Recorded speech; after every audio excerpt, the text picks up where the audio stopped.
Bitcoin is like digital gold. By design, there are unable to be changed, fixed supply of Bitcoins, similar to gold being available in limited quantity on Earth. There are 2.1 quadrillion individual units of value, and not one more will ever exist.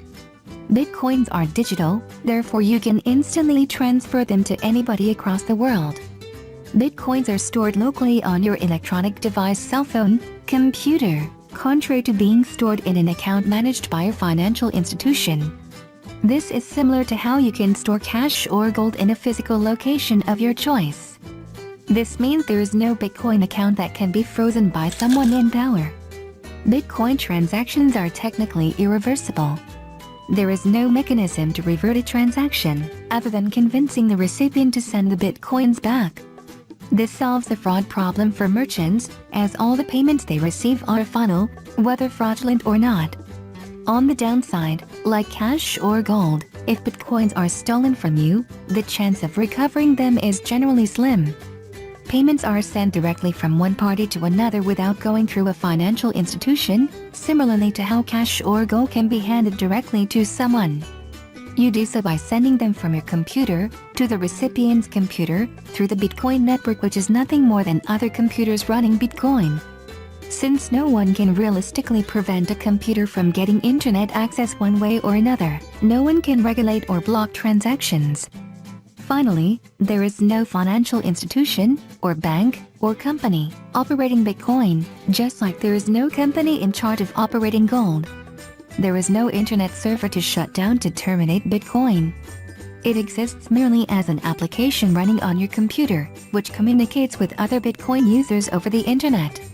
His mesh Bitcoin network is called a peer-to-peer network, and this design makes it effectively indestructible, as long as the medium of communication internet exists. How are the coins created? With gold, miners have to perform a lot of work to discover gold deposits in the planet's crust.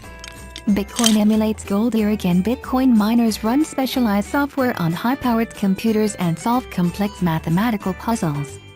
The difficulty of the puzzles ensures that coins are slowly introduced in the system over time and are randomly distributed to its users. Depending on your electrical costs, mining may be a profitable activity.